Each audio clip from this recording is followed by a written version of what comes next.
Welcome to all. This is Harshita from Vivekananda PU College. So I'll be dealing with the chapter metals and non-metals. ಲೋಹಗಳು ಮತ್ತು ಅಲೋಹಗಳು. Okay, we have studied in the modern periodic table where at the extreme left side of the periodic table the metals are situated. ಹೌದಾ, ಆವರ್ತಕ ಕೋಷ್ಟಕ ಅಂತ ಏನು ಕಲ್ತಿದ್ರಲ್ಲ, so ಅದರಲ್ಲಿ ಎಡಭಾಗದಲ್ಲಿರುವಂತಹ ಅತ್ಯಂತ ಎಡಭಾಗದಲ್ಲಿ ಯಾವುದೆಲ್ಲ ಧಾತುಗಳುಂಟ ಅದನ್ನು ಹೆಚ್ಚಾಗದೆ ಯಾವುದು ಅದು ಲೋಹಗಳಾಗಿರ್ತದೆ. ಅದೇ ಆವರ್ತಕ ಕೋಷ್ಟಕದ ಎಕ್ಸ್ಟ್ರೀಮ್ ರೈಟ್ ಸೈಡಲ್ಲಿ at the extreme right side of the periodic table non-metals are situated. So ಈಗ ಫಾರ್ ಎಕ್ಸಾಂಪಲ್ ನಮಗೆ ಅಟ್ ಪ್ರೆಸೆಂಟ್ 120 ಎಲಿಮೆಂಟ್ಸ್ ಧಾತುಗಳು ಗೊತ್ತುಂಟು, ಹೌದಲ್ವಾ?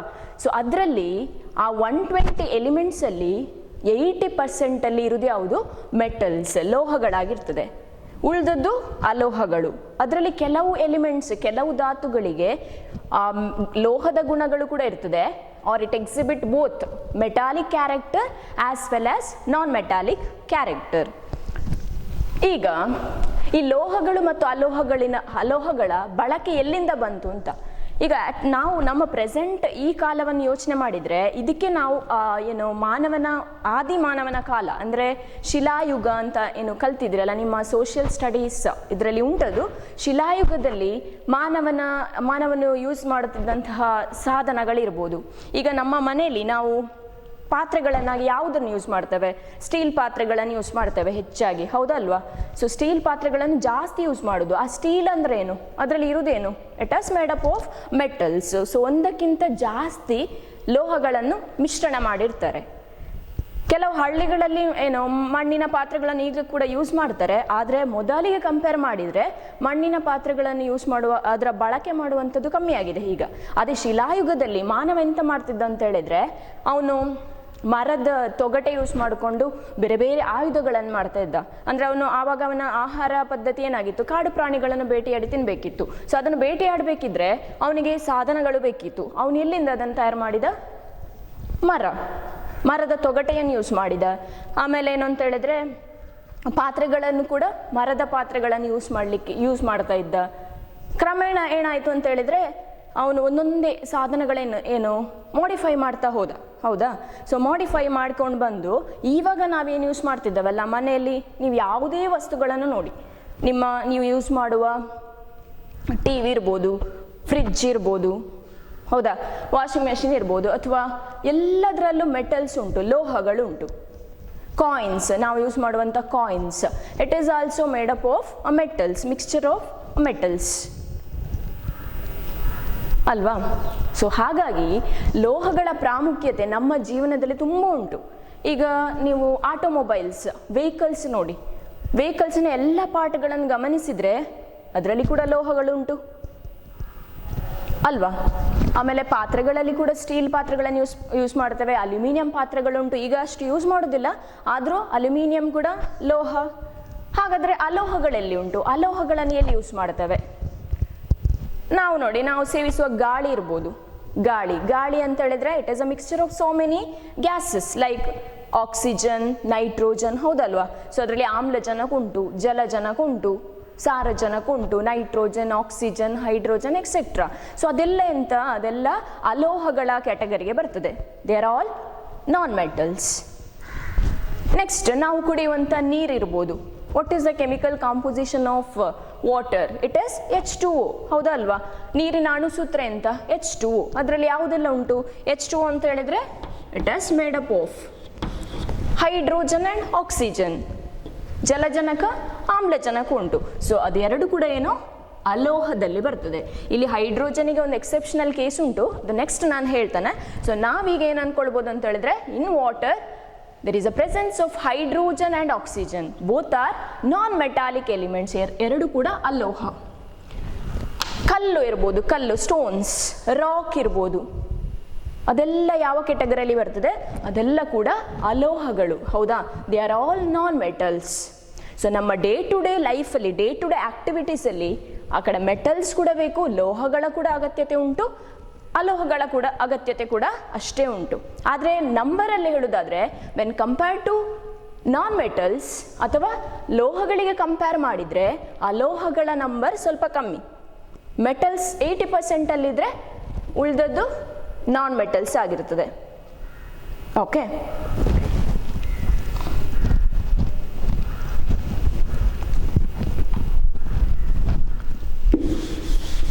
now in this chapter let us study about the physical properties and chemical properties of metals and non-metals. ಈ ಚಾಪ್ಟ್ರಲ್ಲಿ ನಿಮಗೆ ಏನಿರೋದು ಅಂತ ಹೇಳಿದ್ರೆ ಎರಡನ್ನು distinguish ಮಾಡಬೇಕು. ಇದರ ಭೌತ ಲಕ್ಷಣಗಳು ಯಾವುದು, ಲೋಹಗಳ ಭೌತ ಲಕ್ಷಣಗಳು ಯಾವುದು, ಅಲೋಹಗಳ ಭೌತ ಲಕ್ಷಣಗಳೇನು, ಇದರ ರಾಸಾಯನಿಕ ಲಕ್ಷಣಗಳೇನು, ಅಲೋಹಗಳ ರಾಸಾಯನಿಕ ಲಕ್ಷಣಗಳೇನು. ಈಗ what you mean by physical properties? ಈ ಭೌತ ಲಕ್ಷಣ ಅಂದ್ರೇನು, ರಾಸಾಯನಿಕ ಲಕ್ಷಣ ಅಂದ್ರೇನು? ನಾನೊಂದು ಸಿಂಪಲ್ ಒಂದು ಎಕ್ಸಾಂಪಲ್ ಕೊಡ್ತಾನೆ. ಸೊ ಒಂದು ಬೀಕರಲ್ಲಿ ನೀರು ತಗೊಳ್ತೀರಿ, ನೀರು ತಗೊಳ್ಳಿ, water. It is made up of hydrogen and oxygen. ಜಲಜನಕ ಮತ್ತು ಆಮ್ಲಜನಕದಿಂದ ಮಾಡಲ್ಪಟ್ಟಿದೆ ಯಾವುದು, ನೀರು, ಹೌದಾ? ಸೊ ನೀರನ್ನು ನೀವು ಏನು ಮಾಡಿ, ಕುದಿಸಿ. ಎಲ್ಲಿವರೆಗೆ ಕುದಿಸ್ತೀರಿ? ಒಂದು temperature 100 degree Celsius heat supply ಮಾಡ್ತಾ ಹೋಗಿ ಅದನ್ನು ಕುದಿಸಿ ಒಂದು 100 ಡಿಗ್ರಿಗೆ ಬರುವಾಗ ಏನಾಗ್ತದೆ, ಆ ನೀರು ಕುದಿಲಿಕ್ಕೆ ಶುರುವಾಗ್ತದೆ, ಹೌದಾ? Water starts boiling. ಯಾವ ಟೆಂಪರೇಚರಲ್ಲಿ? Exactly 100 degree Celsius. At this particular temperature water starts boiling. So ಇಲ್ಲಿ ವಾಟರ್ ಇನಿಷಿಯಲಿ ಯಾವ ಸ್ಥಿತಿಯಲ್ಲಿತ್ತು ಹೇಳಿ? ನಾವು ತಗೊಂಡದ್ದು ನೀರು, ಲಿಕ್ವಿಡ್, ಹೌದಾ? ಇದು ಯಾವ ಸ್ಥಿತಿಯಲ್ಲಿತ್ತು? ದ್ರವ ಸ್ಥಿತಿಯಲ್ಲಿತ್ತು. ಈಗ ಕುದಿಲಿಕ್ಕೆ ಶುರುವಾದ ಮೇಲೆ ಇನ್ನೂ ಜಾಸ್ತಿ ಹೊತ್ತು ಕುದಿಸಿ, 100 ಡಿಗ್ರಿಗಿಂತಲೂ ಮೇಲೆ ಹೋಗಲಿ, ಅದು ತುಂಬ ಹೀಟ್ ಸಪ್ಲೈ ಮಾಡಿ ಏನಾಗ್ತದೆ, ವಾಟರ್ ಎಲ್ಲ ಕೂಡ ವೇಪರ್ಸ್ ಆಗಿ ಕಲೆಕ್ಟ್ ಆಗ್ತದೆ, ಹೌದಾ? ನೀರು ಆವಿ ಆಗ್ತದೆ, ನೀರು ಆವಿ ಆಗ್ತದೆ. ಸೊ ಇಲ್ಲಿ ವಾಟರಿನ ವೇಪರ್ಸ್ ಕಲೆಕ್ಟ್ ಆಗ್ತದೆ. ವೇಪರ್ಸ್ ಅಂದ್ರೆ ಎಂತ? ಹಬೆ. ಆ ಹಬೆಯಲ್ಲಿ ಇರುದೆಂತ? H2A ಅಲ್ವಾ? ಬರೀ ಇಲ್ಲಿ ಚೇಂಜಸ್ ಏನಾಯ್ತು ಹೇಳಿ? ಲಿಕ್ವಿಡ್ ಸ್ಟೇಟ್ ಇದ್ದದ್ದು ದ್ರವ ಸ್ಥಿತಿಯಿಂದ ಅನಿಲ ಸ್ಥಿತಿಗೆ ಚೇಂಜಸ್ ಆಯಿತು. ಅರ್ಥ ಆಯ್ತಾ? ಸೊ ನೀರನ್ನು ಕುದಿಸುವಾಗ ಅದರ ರಾಸಾಯನಿಕ ಗುಣ ಏನು ಚೇಂಜ್ ಆಗಲಿಲ್ಲ. ಇಲ್ಲಿ ದ್ರವ ಸ್ಥಿತಿಯಲ್ಲಿರುವಾಗ ಹೈಡ್ರೋಜನ್ ಮತ್ತು ಆಕ್ಸಿಜನ್ ಇತ್ತು, ಅದೇ ಅನಿಲ ಸ್ಥಿತಿಗೆ ಬರುವಾಗ ಕೂಡ ಹೈಡ್ರೋಜನ್ ಮತ್ತು ಆಕ್ಸಿಜನ್ನೇ ಉಂಟು. ಸೊ ಅಲ್ಲಿ ಕೆಮಿಕಲ್ ಚೇಂಜಸ್ ಏನೂ ಆಗಲಿಲ್ಲ, ರಾಸಾಯನಿಕ ಬದಲಾವಣೆಗಳಾಗಲಿಲ್ಲ. ಆದರೆ ಏನು ಚೇಂಜ್ ಆಯಿತು? ಅದರ ಭೌತ ಸ್ಥಿತಿ ಚೇಂಜ್ ಆಯಿತು. ದ್ರವ ಸ್ಥಿತಿಯಲ್ಲಿದ್ದದ್ದು ಅನಿಲ ಸ್ಥಿತಿಗೆ ಬಂತು. ಅರ್ಥ ಆಯ್ತಾ? There is a physical changes, not a chemical changes. ನಾವು we can say that this is physical property, that is boiling of water. Boiling of water is an example for physical property. Physical property ಭೌತ ಪರಿಣಾಮ ಅಂದರೆ ಭೌತ ಲಕ್ಷಣ ಅಂತ. ಈಗ ಇನ್ನೊಂದು example. ಹಾಗಾದರೆ ರಾಸಾಯನಿಕ changes ಹೇಗೆ ಆಗ್ತದೆ, ಯಾವಾಗ ಆಗ್ತದೆ? ನಾನೇನು ಮಾಡ್ತಾನೆ, wood, it is made up of carbon, ಹೌದಲ್ವಾ? ಕಾರ್ಬನ್ ಉಂಟು. ಸೊ ವುಡ್ಡನ್ನು ನೀವೇನು ಮಾಡಿ, ಬರ್ನ್ ಮಾಡಬೇಕು. ಬರ್ನ್ ಮಾಡಬೇಕಾದ್ರೆ ಅದಕ್ಕೆ ಏನಾದರೂ ಆಕ್ಸಿಜನ್ ಏನು ಬೇಕಲ್ಲ, ಉರಿಯುವಾಗ ಗ್ಯಾಸ್ ಬೇಕು ಅದಕ್ಕೆ, ಹೌದಾ? ನಾನೇನು ಮಾಡ್ತಾನೆ, ಆಕ್ಸಿಜನ್ ಅಂತ ಬರೀತಾನೆ. O2 ಆಮ್ಲಜನಕ ಬೇಕು. ಸೊ ಕಾರ್ಬನ್ ಕಟ್ಟಿಗೆ ಬರ್ನ್ ಆಗಲಿಕ್ಕೆ ನಾವೇನು ಕೊಡಬೇಕು ಅಂದರೆ ಹೀಟ್ ಸಪ್ಲೈ ಮಾಡಬೇಕು. ಆಗೇನಾಗ್ತದೆ, ಬರ್ನ್ ಆಗಿ ಇಲ್ಲಿ ಕಾರ್ಬನ್ ಇನಿಷಿಯಲಿ ಯಾವ ಸ್ಟೇಟಲ್ಲಿತ್ತು ಹೇಳಿ? ಫಿಸಿಕಲ್ ಸ್ಟೇಟ್, ಸಾಲಿಡ್ ಫಾರ್ಮಲ್ಲಿ, ಘನ ಸ್ಥಿತಿಯಲ್ಲಿತ್ತು, ಹೌದಾ? ನಾವು ತಗೊಂಡಂಥ ಕಟ್ಟಿಗೆಯ ಪೀಸಸ್ ಏನುಂಟ ಸಾಲಿಡ್ ಘನ ಸ್ಥಿತಿಯಲ್ಲಿತ್ತು. ಅದಕ್ಕೆ ನಾವು ಆಕ್ಸಿಜನ್, ಇಲ್ಲಿ ಆಕ್ಸಿಜನ್ ಅಂದರೆ ಆಮ್ಲಜನಕ, ಗಾಳಿ, ಗ್ಯಾಸ್, ಉರಿಲಿಕ್ಕೆ ಶುರುವಾಯಿತು. ಕಟ್ಟಿಗೆ ಎಲ್ಲ ಉರಿದೋಯ್ತು. ನಿಮಗೆ ಆ ಪ್ರೋಸೆಸ್ಸಲ್ಲಿ ಏನು ಇವಾಲ್ವ್ ಆಗ್ತದೆ ಹೇಳಿ? ಗ್ಯಾಸ್ ಇವಾಲ್ವ್ ಆಗ್ತದೆ. ಯಾವ ಟೈಪಿನ gas? It as carbon dioxide gas, ಇಂಗಾಲದ ಡೈಆಕ್ಸೈಡ್ ಅಂತ ಹೇಳ್ತೀರಿ.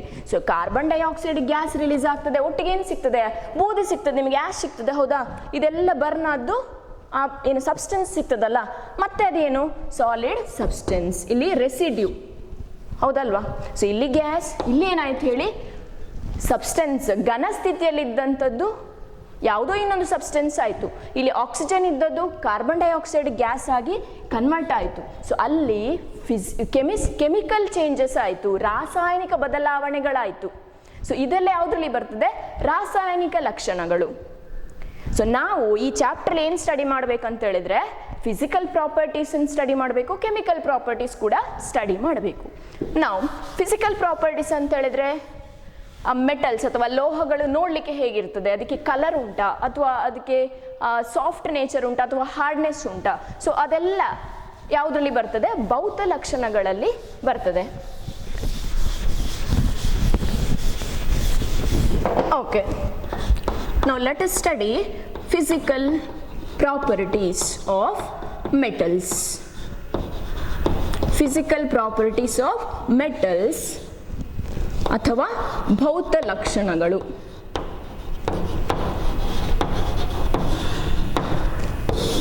ಭೌತ ಲಕ್ಷಣಗಳು. ಓಕೆ, ಈಗ ಮೆಟಲ್ಸ್, ಲೋಹ ಅಂತ ಹೇಳಿದ್ರೆ ನಮಗೆ ಈಸಿಯಾಗಿ ನಿಮಗೆ ನೆನಪಿಗೆ ಬರುವಂಥ ಲೋಹ ಯಾವುದು, ಮೆಟಲ್ ಯಾವುದು, ಕಬ್ಬಿಣ ತಗೊಳ್ಬೋದು, ಅಯನ್ ಅಲ್ವಾ. ಸೊ ಅಯನ್ ಇರ್ಬೋದು, ಕಾಪರ್ ಇರ್ಬೋದು, ಅಲ್ಯೂಮಿನಿಯಂ, ಇದೆಲ್ಲ ನಿಮಗೆ ಸ್ವಲ್ಪ ಐಡಿಯಾ ಉಂಟು. ಸೊ ಅಯನ್, ಕಬ್ಬಿಣದ ಐಟಮ್ಸ್ಗಳು ಸುಮಾರು ಉಂಟು, ನಾವು ಯೂಸ್ ಮಾಡ್ತೇವೆ ನಮ್ಮ ಡೇ ಟು ಡೇ ಲೈಫಲ್ಲಿ.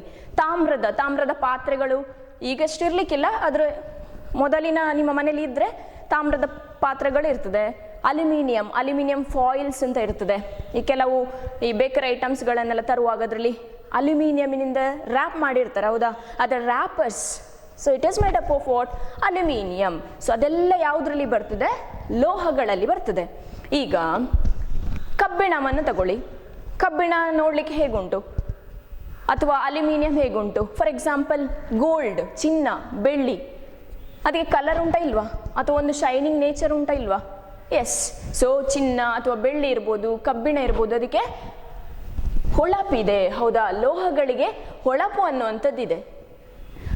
We can say that metals are lustrous in nature or they are lustrous. Lustre ಅಂತ ಹೇಳಿದ್ರೆ ಮೆಟಲ್ಗೆ ಹೊಳಪಿದೆ ಅಂತ, ಅಂದರೆ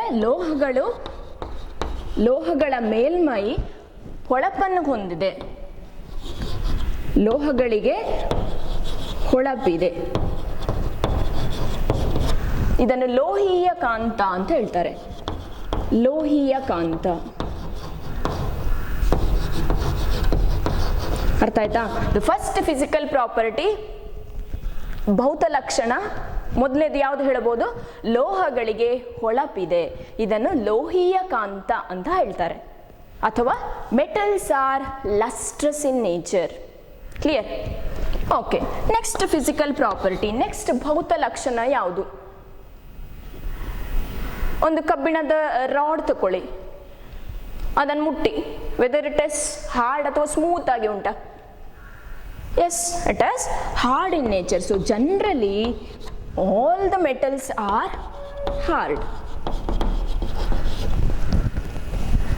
ಇನ್ ನೇಚರ್. ಹಾರ್ಡ್ನೆಸ್ ಇರ್ತದೆ, ಆದರೆ ಇಲ್ಲಿ ಕೂಡ ಕೆಲವು ಎಕ್ಸೆಪ್ಷನ್ಸ್ ಉಂಟು. ಎಲ್ಲ ಮೆಟಲ್ಸ್ ಕೂಡ ಹಾರ್ಡ್ ಅಂತ ಹೇಳಿಕ್ಕಾಗೋದಿಲ್ಲ.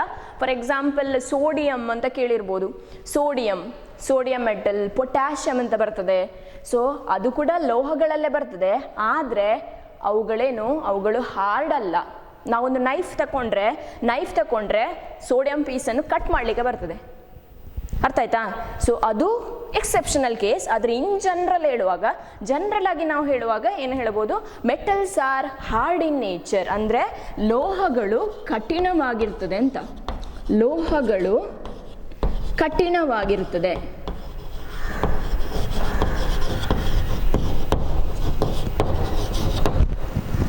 Metals are hard in nature, their hardness varies from metal to metal. ಅರ್ಥ ಆಯ್ತಾ. ಈಗ ನೀವು ಕಬ್ಬಿಣವನ್ನು ನೋಡಿದರೆ ಅದೆಷ್ಟು ಗಟ್ಟಿ ಉಂಟಲ್ಲ, ಎಷ್ಟು ಹಾರ್ಡ್ ಆಗಿ ಉಂಟಲ್ಲ, ಅದು ನೀವು ಅಲ್ಯೂಮಿನಿಯಂ ಜೊತೆ ಕಂಪೇರ್ ಮಾಡಿದರೆ ಅಲ್ಯೂಮಿನಿಯಂ ಕಬ್ಬಿಣದಷ್ಟು ಹಾರ್ಡ್ ಇಲ್ಲ. ಅಥವಾ ನೀವು ತಾಮ್ರ ತಗೊಳ್ಳಿ. ಸೊ ಬೇರೆ ಬೇರೆ ಮೆಟಲ್ಸಿಗೆ ಹಾರ್ಡ್ನೆಸ್ ವೇರಿ ಆಗ್ತಾ ಹೋಗ್ತದೆ. So hardness of metals varies from one metal to another metal. It depends upon the nature of the metal.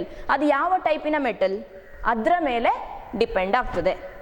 ಅರ್ಥ ಆಯ್ತಾ. ಬಟ್ ಜನರಲ್ ಆಗಿ ನಾವು ಫಿಸಿಕಲ್ ಭೌತ ಲಕ್ಷಣಗಳನ್ನು ಪಟ್ಟಿ ಮಾಡುವಾಗ ಈ ಥರ ಹೇಳ್ಬೋದು, they are hard in nature, ಅಥವಾ ಲೋಹಗಳು ಕಠಿಣವಾಗಿರ್ತದೆ.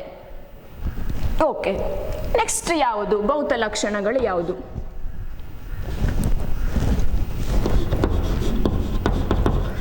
Metals are malleable. Very very important. What is malleability? It is a process of converting any metal piece into a thin sheets. Understood? Malleability, it is a process of converting a metal piece or any pieces of metals into a thick sheets. ಅರ್ಥ ಆಯ್ತಾ? Malleability ಅಂತ ಹೇಳಿದ್ರೆ ಕನ್ನಡದಲ್ಲಿ ಏನು ಹೇಳ್ತಾರೆ ಅಂತ ಹೇಳಿದ್ರೆ ಲೋಹಗಳಿಗೆ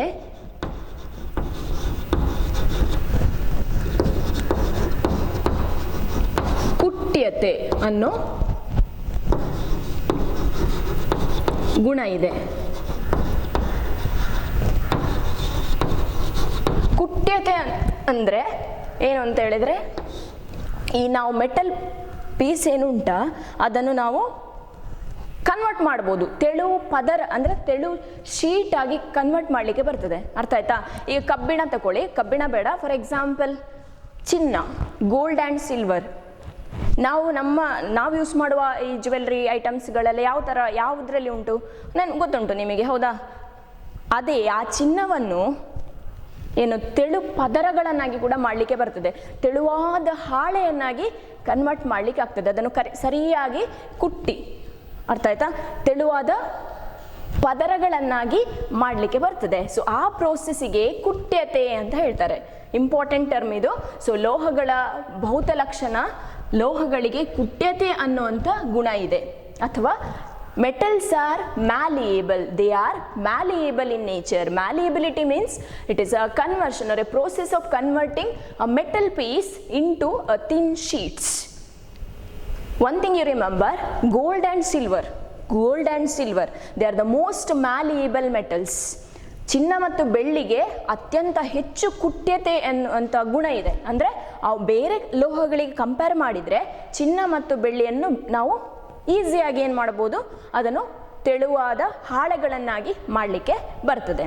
so silver, AG and AU ಇದು ಸಿಂಬಲ್ಸ್. ಸೊ ಸಿಲ್ವರ್ ಚಿನ್ನ ಮತ್ತು ಬೆಳ್ಳಿ ದೇ ಆರ್ ಮೋಸ್ಟ್ ಮ್ಯಾಲಿಯೇಬಲ್, ಅತ್ಯಂತ ಹೆಚ್ಚು ಕುಟ್ಯತೆ ಅನ್ನುವಂಥ ಗುಣ ಹೊಂದಿರುವಂಥ ಲೋಹಗಳು ಯಾವುದು ಅಂತ ಕೇಳಿದರೆ ಎಕ್ಸಾಮಲ್ಲಿ ಬರ್ಬೋದು, ನಿಮಗೆ 1 ಮಾರ್ಕ್ ಕ್ವಶನ್ಗೆಲ್ಲ ಬರ್ಬೋದು. They are silver, AG, silver and gold. Okay, next metals are ductile. Metals are ductile in nature. Ductility. Metals are ductile in nature. Ductility ಅಂತ ಹೇಳಿದ್ರೆ ಮೆಟಲ್ ರಾಡ್ಸ್ ಅಥವಾ ಮೆಟಲ್ ಅನ್ನು ನಾವು ಏನು ಮಾಡ್ಬೋದು, ತೆಳುವಾದ ತಂತಿಗಳನ್ನಾಗಿ ಕೂಡ ಮಾಡ್ಬೋದು. ಅರ್ಥ ಆಯ್ತಾ?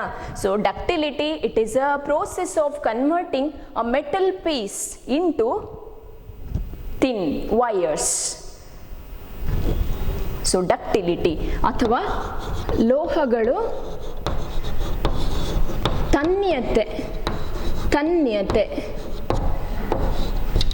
ತನ್ಯತೆ ಗುಣವನ್ನು ಹೊಂದಿದೆ.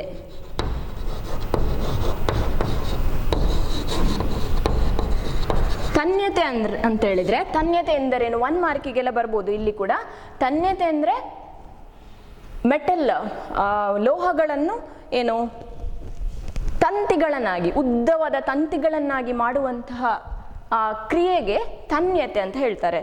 ಇಲ್ಲಿ ಕೂಡ ಹಾಗೆ gold is a best example or it is one of the best ductile metal. So ಚಿನ್ನ, ಈಗ for example 1 gram, suppose 1 gram is given in your textbook, 1 gram of gold. 1 gram ಚಿನ್ನದಿಂದ ಎಷ್ಟು ಉದ್ದದ ತಂತಿ ಮಾಡ್ಬೋದು ಅಂತ ಹೇಳಿದ್ರೆ, ಜಸ್ಟ್ ಇಮ್ಯಾಜಿನ್ 2 ಕಿಲೋಮೀಟರ್ವರೆಗೆ. ಅರ್ಥ ಆಯ್ತಾ? 2 ಕಿಲೋಮೀಟರ್ ಡಿಸ್ಟೆನ್ಸ್ವರೆಗೆ, ಅಷ್ಟು ಡಿಸ್ಟೆನ್ಸ್ನವರೆಗೆ ಅಷ್ಟು ಉದ್ದದ ತಂತಿಯನ್ನಾಗಿ ಮಾಡಲಿಕ್ಕೆ ಬರ್ತದೆ, ವಯರನ್ನಾಗಿ ಕನ್ವರ್ಟ್ ಮಾಡಲಿಕ್ಕೆ ಬರ್ತದೆ. ಎಲ್ಲಿಂದ? From 1 gram gold. 1 ಗ್ರಾಮ್ ಚಿನ್ನದಿಂದ 2 ಕಿಲೋಮೀಟರ್ ಡಿಸ್ಟೆನ್ಸ್ ಇರುವಷ್ಟು ಉದ್ದವಾದ ತಂತಿಯನ್ನು ಮಾಡಲಿಕ್ಕಾಗ್ತದೆ. That process is called ductile or ductility. ಅರ್ಥ ಆಯ್ತಾ? ಕನ್ಫ್ಯೂಷನ್ ಮಾಡ್ಕೊಳ್ಬೇಡಿ. Metals are malleable and metals are ductile in nature. ಲೋಹಗಳಿಗೆ ಕುಟ್ಯತೆ ಅನ್ನುವಂಥ ವಿಶೇಷ ಗುಣ ಇದೆ, ಹಾಗೆ ಲೋಹಗಳಿಗೆ ತನ್ಯತೆ ಅನ್ನುವಂಥ ವಿಶೇಷ ಗುಣ ಇದೆ. ಇಲ್ಲಿ ನೆನ್ಪಿಟ್ಕೊಳ್ಳಿ, ಕುಟ್ಯತೆ ಅಂದ್ರೆ ಏನು? ಲೋಹಗಳನ್ನು ಕುಟ್ಟಿ ತೆಳುವಾದ ಏನು ಶೀಟ್ ಹಾಳೆಗಳನ್ನಾಗಿ ಮಾಡ್ಬೋದು. ಆ ವರ್ಡ್ ನೆನ್ಪಿಟ್ಕೊಳ್ಳಿ, ನಿಮ್ಗೆ ಎಕ್ಸಾಮಿಗೆ ಈಸಿ ಆಗ್ಬೋದು. ಇದನ್ನು ಕುಟ್ಟಿ ಅಂತ ಹೇಳುವಾಗ ಅದಕ್ಕೆ ಕುಟ್ಯತೆ ಅಂದರೆ ಕನ್ಫ್ಯೂಷನ್ ಮಾಡ್ಕೊಳ್ತೀರಿ. ಇಲ್ಲಿ ಕುಟ್ಯತೆಗೆ ತನ್ಯತೆಯ ಮೀನಿಂಗ್ ಬರೆಯುವುದು, ತನ್ಯತೆ ಅಂದರೆ ಇದರ ಡೆಫಿನೇಷನ್ ಬರೆಯುವುದು, ಹಾಗೆ ಬೇಡ. ಸೊ ಲೋಹಗಳನ್ನು ಕುಟ್ಟಿ ತೆಳುವಾದ ಪದರಗಳನ್ನಾಗಿ ಅಥವಾ ತೆಳುವಾದ ಹಾಳೆಗಳನ್ನಾಗಿ ಮಾಡುವಂಥ ಕ್ರಿಯೆಗೆ ಕುಟ್ಯತೆ ಅಂತ ಹೇಳ್ತಾರೆ. ಅದೇ ತನ್ಯತೆ, ತನ್ಯತೆ ಅಂತ ಹೇಳಿದ್ರೆ ಉದ್ದವಾದ ತಂತಿ ಅಂತ ನೆನ್ಪಿಟ್ಕೊಳ್ಳಿ, ತಂತಿ, ತನ್ಯತೆ. ಸೊ ಲೋಹಗಳನ್ನು ಏನು ಮಾಡ್ಬೋದು ನಾವು, ತಂತಿಗಳನ್ನಾಗಿ ಕೂಡ ಕನ್ವರ್ಟ್ ಮಾಡಲಿಕ್ಕೆ ಬರ್ತದೆ. ಹೆನ್ಸ್ ದ ನೇಮ್ ಡಕ್ಟೈಲ್ ಅಥವಾ ತನ್ಯತೆ. Clear? Very very important. What is malleability, what is ductility? Definitely you will get 1 mark question here. So ductile ಅಂದ್ರೇನು, ಮ್ಯಾಲಿಯಬಲ್ ಅಂದ್ರೇನು, ಕನ್ಫ್ಯೂಷನ್ ಮಾಡ್ಕೊಳ್ಬೇಡಿ, ಎರಡಕ್ಕೂ ಮಿಕ್ಸಪ್ ಮಾಡ್ಕೊಳ್ಬೇಡಿ. ಓಕೆ,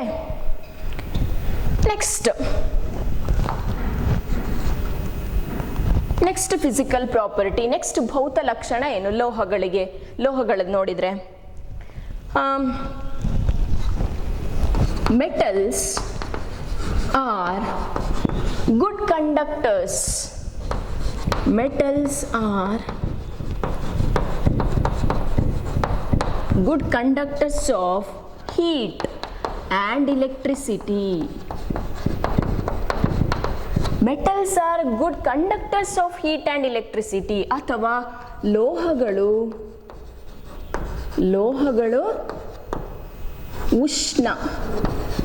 ಉಷ್ಣ ಮತ್ತು ವಿದ್ಯುತ್ತಿನ ಉತ್ತಮ ವಾಹಕಗಳು.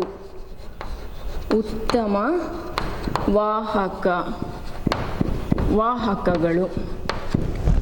Okay, metals are good conductors of heat and electricity. ಈಗ ಸಪೋಸ್ ನೀವು ಒಂದು ಉದ್ದದ ಕಬ್ಬಿಣದೊಂದು ರಾಡ್ ತಗೊಳ್ಳಿ, ಹೌದಾ, ಒಂದು ಕಡೆಯಿಂದ ಹೀಟ್ ಮಾಡಿ ಆಗೇನಾಗ್ತದೆ, ನೀವು ಇಟ್ಕೊಂಡಂಥ ಸೈಡ್ ಬಿಸಿ ಆಗ್ತದೆ ಇಲ್ವಾ? ಸ್ವಲ್ಪ ಹೊತ್ತಾದಮೇಲೆ ಟೈಮ್ ತಗೊಳ್ತದೆ. ಸೊ ಒಂದು ಕಡೆಯಿಂದ ಹೀಟ್ ಮಾಡಿದರೆ ನೀವು ಇಟ್ಕೊಂಡಿರುವಂಥ ಕೈ ಅಂದರೆ ಇನ್ನೊಂದು ಸೈಡಿಗೆ ಹೀಟ್ ಟ್ರಾನ್ಸ್ಫರ್ ಆಗ್ತದೆ ಇಲ್ವಾ? ಬಿಸಿ ಆಗ್ತದೆ, ಹೌದಾ? ನಿಮಗೆ ಬಿಸಿ ಫೀಲ್ ಆಗ್ತದೆ.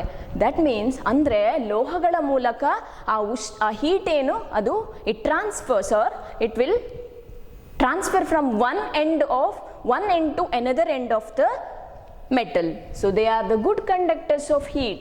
What about electricity? Electricity pass ಆಗ್ತದಾ? ಕರೆಂಟ್ ಪಾಸ್ ಆಗ್ತದಾ? ನೀವು ಮನೆಯಲ್ಲಿ ಯೂಸ್ ಮಾಡುವಂಥ ವೈರ್ಸ್ ಇರ್ಬೋದು, ಅದರೊಳಗೆ ಕರೆಂಟ್ ಪಾಸ್ ಆಗ್ತದೆ ಇಲ್ವಾ? ಹಾಗಂತೇಳಿ ಟೆಸ್ಟ್ ಮಾಡ್ಲಿಕ್ಕೆ ಹೋಗೋದಲ್ಲ, ಶಾಕ್ ಹೊಡಿತದೆ, ಹೌದಲ್ಲ? ಸೊ ಆದರೆ ಅಲ್ಲಿ ನಾವು ಯೂಸ್ ಮಾಡುವಾಗ ನಿಮ್ಗೆ ಗೊತ್ತಿರ್ಬೋದು, ಈಗ ಡೈರೆಕ್ಟ್ ತಂತಿಯನ್ನು ಯೂಸ್ ಮಾಡೋದಲ್ಲ, ಅದಕ್ಕೆ ಇನ್ಸುಲೇಷನ್ ಅಂದರೆ ಕವರ್ ಮಾಡಿರ್ತಾರೆ. ಯಾವುದರಿಂದ? ಒಂದು ಮೆಟೀರಿಯಲ್, ಪ್ಲಾಸ್ಟಿಕ್ ಥರದ ಮೆಟೀರಿಯಲ್ ಇರ್ತದೆ, ಹೌದಾ? PVC ಅಂತ ಪಾಲಿಮರ್, ಅದು ಪಾಲಿವಿನೈಲ್ ಕ್ಲೋರೈಡ್ ಅಂದರೆ ರಬ್ಬರ್ ಥರನೇ ಮೆಟೀರಿಯಲ್, ಪಾಲಿಮರ್ಸಲ್ಲಿ ಬರ್ತದೆ. ಸೊ ಅದನ್ನು ಕವರ್ ಮಾಡಿರ್ತಾರೆ, ಯಾಕಂದರೆ ನಮಗೆ ಆದಷ್ಟು ಶಾಕ್ ತಾಗದೇ ಇರಲಿ ಅಂತ. ಸೊ ಇಲ್ಲಿ ಏನು ಅಂತ ಹೇಳಿದರೆ, ಮೆಟಲ್ನ ಮೂಲಕ, ಲೋಹಗಳ ಮೂಲಕ ಉಷ್ಣ ಕೂಡ ಏನಾಗ್ತದೆ, ಪ್ರವಹಿಸ್ತದೆ, ಒಂದು ಕಡೆಯಿಂದ ಇನ್ನೊಂದು ಕಡೆಗೆ ಪ್ರವಹಿಸ್ತದೆ. ವಿದ್ಯುತ್ ಕೂಡ ಈಸಿಯಾಗಿ ಹೋಗ್ತದೆ, ಒಂದು ಕಡೆಯಿಂದ ಇನ್ನೊಂದು ಕಡೆಗೆ ವಿದ್ಯುತ್ ಹೋಗ್ತದೆ. ನೀವು ಕೇಬಲ್ಸ್, ಕರೆಂಟ್ ವೈರ್ಸ್ ಎಲ್ಲ ನೋಡಿರ್ಬೋದು, ಹೌದಲ್ಲ? ಅದೆಲ್ಲ ಯಾವುದು ಪ್ಲಾಸ್ಟಿಕ್ನಿಂದ ಮಾಡಿರ್ತಾರ? ಇಲ್ಲ, ಅದು ಲೋಹಗಳಿಂದ ಮಾಡಿರ್ತಾರೆ. ಸೊ ದೇ ಆರ್, ಲೋಹಗಳು ಉಷ್ಣ ಮತ್ತು ವಿದ್ಯುತ್ತಿನ ಉತ್ತಮ ವಾಹಕಗಳು. ಎಕ್ಸೆಪ್ಷನ್ಸ್ ಉಂಟು, ಇಲ್ಲಿ ಕೆಲವು ಎಕ್ಸೆಪ್ಷನ್ಸ್ ಇರ್ತದೆ. ಸೊ ಪಟ್ಟಿ ಮಾಡ್ತಾ ಹೋಗುವಾಗ ಹೆಚ್ಚಿನ ಕಾಮನ್ ಆಗಿರುವಂಥದ್ದು ನಾವೆಲ್ಲ ಹೇಳ್ತಾ ಹೋಗೋದು. ಪ್ರತಿಯೊಂದರಲ್ಲಿ ಕೂಡ ಕೆಲವು ಮೆಟಲ್ ಆಗಿದ್ರೂ ಕೂಡ ಏನಾಗಿರ್ತದೆ, ಇನ್ಸುಲೇಟರ್ ಆಗಿರ್ತದೆ. ಅವುಗಳ ಮೂಲಕ ವಿದ್ಯುತ್ ಇರದೇ ಇರುವಂತಹ ಲೋಹಗಳು ಕೂಡ ಉಂಟು. ಆದರೆ ಇನ್ ಜನರಲ್ ನಾವು ಪಟ್ಟಿ ಮಾಡುವಾಗ ಈ ಥರ ಹೇಳ್ಬೋದು, ಏನು? ಲೋಹಗಳು ಉಷ್ಣ ಮತ್ತು ವಿದ್ಯುತ್ತಿನ ಉತ್ತಮ ವಾಹಕಗಳು. They are the good conductors of heat and electricity. Okay, next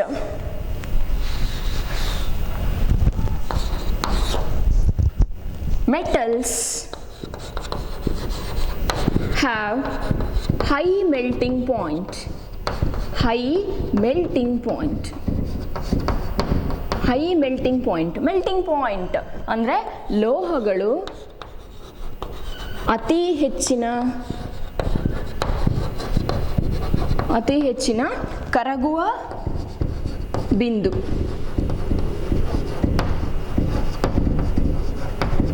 ಲೋಹಗಳಿಗೆ ಅತಿ ಹೆಚ್ಚಿನ ಕರಗುವ ಬಿಂದುವನ್ನು ಹೊಂದಿದೆ.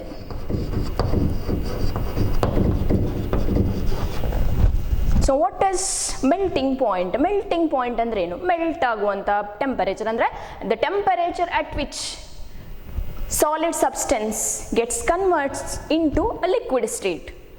ಸಾಲಿಡ್ ಇದ್ದದ್ದು ಘನ ಸ್ಥಿತಿಯಲ್ಲಿದ್ದದ್ದು ದ್ರವ ಸ್ಥಿತಿಗೆ ಹೋಗುವಂಥ ಆ ಪರ್ಟಿಕ್ಯುಲರ್ ಟೆಂಪರೇಚರ್ ಇರ್ತದಲ್ಲ, ಆ ಪಾಯಿಂಟ್ ಇರ್ತದಲ್ಲ, that is melting point. So melting point it is a temperature at which the solid gets converts into a liquid state.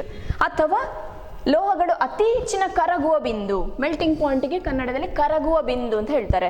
For example ಯಾವುದು? ಕಬ್ಬಿಣ ಎಲ್ಲ ನೀವು ತಗೊಂಡ್ರೆ ತುಂಬ ಹೊತ್ತು ಹೀಟ್ ಮಾಡಬೇಕಾಗ್ತದೆ. ಓಕೆ, ಕಬ್ಬಿಣ ಅಂತ ಅನ್ಕೊಳ್ಳಿ. ಕಬ್ಬಿಣದ ಯಾವುದಾದ್ರೂ ಪೀಸ್ ತಗೊಳ್ಳಿ, ಕಬ್ಬಿಣದ ರಾಡ್ ಅನ್ಕೊಳ್ಳಿ, ಅದನ್ನು ಹೀಟ್ ಮಾಡ್ತಾ ಬನ್ನಿ, ನಿಮಗೆ ಮೆಲ್ಟ್ ಆಗಬೇಕು. ಅದು ಘನ ಸ್ಥಿತಿಯಲ್ಲಿದ್ದದ್ದು ಎಷ್ಟೊತ್ತಿಗೆ ಎಷ್ಟೋ ಟೆಂಪರೇಚರ್, ಹೈ ಟೆಂಪರೇಚರ್, ತುಂಬ ಹೊತ್ತು ನಾವು ಹೀಟ್ ಮಾಡಬೇಕಾಗ್ತದೆ, ಹೌದಲ್ವಾ? ಅದು ಮೆಲ್ಟ್ ಆಗಬೇಕಿದ್ರೆ. ಸೊ ಹಾಗಾಗಿ ಲೋಹಗಳಿಗೆ ಅತಿ ಹೆಚ್ಚಿನ ಕರಗುವ ಬಿಂದು ಅಂದರೆ ಜಾಸ್ತಿ ಹೊತ್ತು ನಾವು ಹೀಟ್ ಕೊಡಬೇಕು ಅಂತ. ಈಗ ಫಾರ್ ಎಕ್ಸಾಂಪಲ್ ಈಗ 0 ಡಿಗ್ರಿಯಿಂದ ಶುರು ಮಾಡ್ತೀರಿ, 0 ಡಿಗ್ರಿ, 1 ಡಿಗ್ರಿ, 100 ಡಿಗ್ರಿ, ಮುಂದೆ ಟೆಂಪರೇಚರ್ ಜಾಸ್ತಿ ಮಾಡಿ 200 ಡಿಗ್ರಿ ಸೆಲ್ಸಿಯಸ್, ಯಾವುದೋ ಒಂದು ಹೈಯೆಸ್ಟ್ ಟೆಂಪರೇಚರಲ್ಲಿ, ಕೆಲ್ವಿನಲ್ಲಿ ಕೂಡ ಹೇಳ್ಬೋದು. ಸೊ ಅಷ್ಟು ಹೈ ಟೆಂಪರೇಚರಲ್ಲಿ ಅದೇನಾಗ್ತದೆ, ಕಬ್ಬಿಣ ಕರಗಲಿಕ್ಕೆ ಶುರುವಾಗ್ತದೆ. ಅರ್ಥ ಆಯ್ತಾ? ಅದೇ ನೀವು ಬೇರೆ ಮೆಟಲ್ ತಗೊಂಡ್ರೆ, ನಾನು ಆಗಲೇ ಹೇಳಿದೆ ಹಾರ್ಡ್ನೆಸ್ ಹೇಳುವಾಗ, ಆ ಕಠಿಣ ಲೋಹಗಳ ಕಠಿಣತೆ ಒಂದು ಮೆಟಲ್ಗಿಂತ ಇನ್ನೊಂದು ಮೆಟಲ್ ಬೇರೆ ಬೇರೆನೇ ಇರ್ತದೆ, ಹೌದಲ್ಲ? ಅದು ಲೋಹದ ಗುಣಲಕ್ಷಣಗಳು ಇದ್ರೂ ಕೂಡ ಒಂದು ಲೋಹದ ಪ್ರಾಪರ್ಟಿ ಅಥವಾ ಅದರ ಗುಣ ಇನ್ನೊಂದು ಲೋಹದಿಂದ ಬೇರೆ ಬೇರೆ ಇರ್ತದೆ. ಈಗ ನಾವು ಒಬ್ಬರಾಗೆ ಒಬ್ಬರು ಇರ್ತವ? ಇಲ್ವೇ ಇಲ್ಲ. ಮನುಷ್ಯರು ಹೌದು, ಆದರೆ ಗುಣಗಳು ಬೇರೆ ಬೇರೆ ಇರ್ತದೆ. ಅದೇ ಥರ ಲೋಹಗಳಿಗೆ ಕೂಡ ಹಾಗೆ. ಸೊ ಹೆಚ್ಚಾಗಿ ಜನರಲ್ ಆಗಿ ಹೇಳೋದಾದರೆ metals have high melting point. ಇಲ್ಲಿ ಕೂಡ ಎಕ್ಸೆಪ್ಷನ್ ಉಂಟು. ಒಂದು ಗ್ಯಾಲಿಯಂ ಅಂತ ಒಂದು ಲೋಹ ಉಂಟು, ಗ್ಯಾಲಿಯಂ. ಆ ಗ್ಯಾಲಿಯಂ ಅನ್ನು ನೀವು ಕೈಯಲ್ಲಿ ಇಟ್ಕೊಂಡ್ರೆ ಅಂದರೆ ನಿಮ್ಮ ಬಾಡಿ ಟೆಂಪರೇಚರ್ಗೆ ಕೂಡ ಜಸ್ಟ್ ಮೆಲ್ಟ್ ಆಗ್ತದೆ. ನಮ್ಮ ಬಾಡಿ ಟೆಂಪರೇಚರ್ ಎಷ್ಟು ಅಂತ ನಿಮಗೆ ಗೊತ್ತುಂಟು, ಹೌದಾ? ಮಾನವನ ದೇಹದ ಉಷ್ಣತೆ ಎಷ್ಟು ಅಂತ ನಿಮಗೆ ಗೊತ್ತುಂಟು. ಅಷ್ಟು ಲೋ ಟೆಂಪರೇಚರಲ್ಲಿ ಕೂಡ ಏನಾಗ್ತದೆ, ಗ್ಯಾಲಿಯಂ ನಿಮ್ಮ ಕೈಯಲ್ಲಿ ಇಟ್ಕೊಂಡ್ರೆ, ಅಂಗೈಯಲ್ಲಿ ಹಾಕಿದರೆ ಮೆಲ್ಟ್ ಆಗ್ತದೆ. ಸೊ ಅಲ್ಲಿ ನಾವು ಹೇಳುವಾಗಿಲ್ಲ ಮೆಟಲ್ಸ್ ಹೈ ಮೆಲ್ಟಿಂಗ್ ಪಾಯಿಂಟ್ ಅಂತ. ಆದರೆ ಇನ್ ಜನರಲ್ ಹೇಳುವಾಗ metals have high melting points. So exceptions ಗೊತ್ತಿದ್ರೆ ಒಳ್ಳೆಯದು, ಆದರೆ ಇಲ್ಲಿ ಪಟ್ಟಿ ಮಾಡುವಾಗ ನೀವು ಜನರಲ್ ಆಗಿ ಹೇಳ್ತಾ ಹೋಗೋದು. So metals have high melting point, ಅಥವಾ ಲೋಹಗಳು ಅತಿ ಹೆಚ್ಚಿನ ಕರಗುವ ಬಿಂದನ್ನು ಹೊಂದಿದೆ. ಅದಕ್ಕೆ ಆ ಮೆಲ್ಟಿಂಗ್ ಪಾಯಿಂಟ್, ಆ ಪಾಯಿಂಟ್ ಏನು ಹೈಯೆಸ್ಟ್ ಇರ್ತದೆ. ಓಕೆ,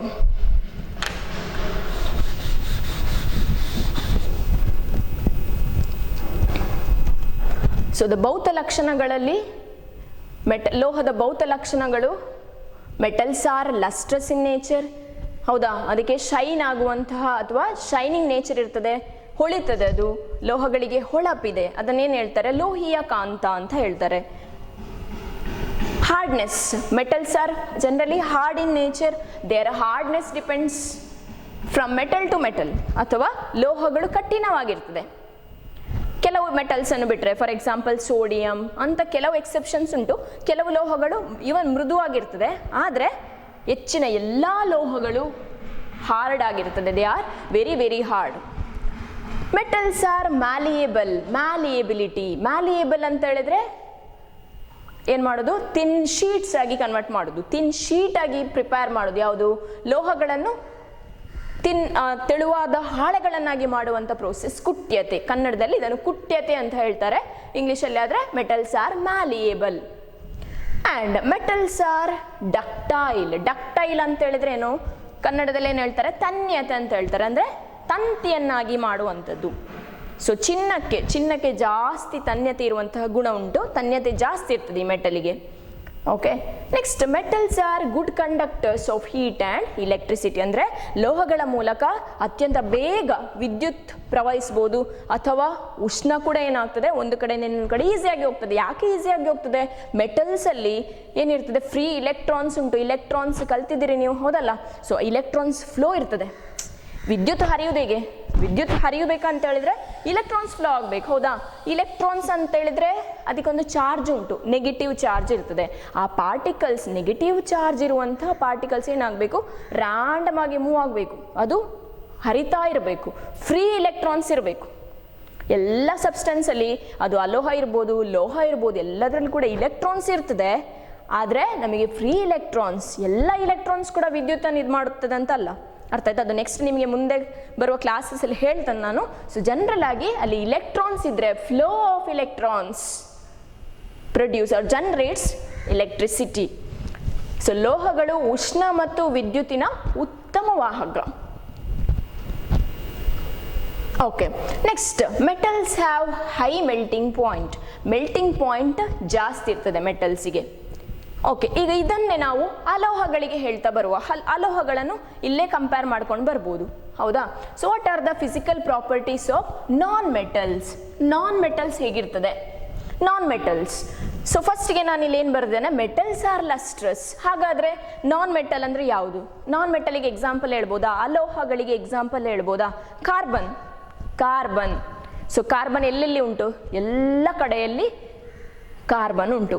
ನಾವು ಸೇವಿಸುವಂಥ ಆಹಾರ ಇರ್ಬೋದು, ಕಾರ್ಬೋಹೈಡ್ರೇಟ್ಸ್, ಸೊ ಅಲ್ಲಿ ಕಾರ್ಬನ್ ಉಂಟು. ಆಮೇಲೆ ನಾವು ವೇರ್ ಮಾಡುವಂಥ ಡ್ರೆಸ್ ಇರ್ಬೋದು, ಪಾಲಿಮರ್ಸ್, ಹೌದಾ? ಸೊ ನೈಲಾನ್ ಬಟ್ಟೆಗಳು, ಆಮೇಲೆ ಬೇರೆ ಬೇರೆ ಟೈಪಿನ ಬಟ್ಟೆಗಳಲ್ಲಿ ಕೂಡ ಕಾರ್ಬನ್ ಅನ್ನುವಂಥ ಒಂದು ಧಾತು ಉಂಟು, ಎಲಿಮೆಂಟ್. ಆಮೇಲೆ ಪೆಟ್ರೋಲಿಯಂ ಪ್ರಾಡಕ್ಟ್ಸ್, ನೀವು ಪೆಟ್ರೋಲ್ ಯೂಸ್ ಮಾಡ್ತೀರಿ, ಹೌದಾ? ನೀವಂತ ಹೇಳಿದ್ರೆ ನಮ್ಮ ಆಟೋಮೊಬೈಲ್ಸಿಗೆ ಪೆಟ್ರೋಲ್ ಬೇಕು, ಡೀಸೆಲ್. ಸೊ ಅದೆಲ್ಲವೂ ಏನು? ಹೈಡ್ರೋಕಾರ್ಬನ್ಸ್. ನಿಮಗೆ ಸಪ್ರೇಟ್ ಚಾಪ್ಟರ್ ಇರಬೇಕು ಮೋಸ್ಟ್ಲಿ. ಹೈಡ್ರೋಕಾರ್ಬನ್ಸ್, ಹೈಡ್ರೋಜನ್ ಮತ್ತು ಕಾರ್ಬನ್. ಸೊ ಕಾರ್ಬನ್, ಹೈಡ್ರೋಕಾರ್ಬನ್ಸ್ ಅಲ್ಲಿರುವಂತಹ ಒಂದು ಅತ್ಯಂತ ಮುಖ್ಯವಾದ ಏನು ಧಾತು. ಸೊ ಕಾರ್ಬನ್ ಯಾವುದು? ಅಲೋಹ. ಆಮೇಲೆ ಆಗಲೇ ಹೇಳಿದ ಹಾಗೆ ನೀರು.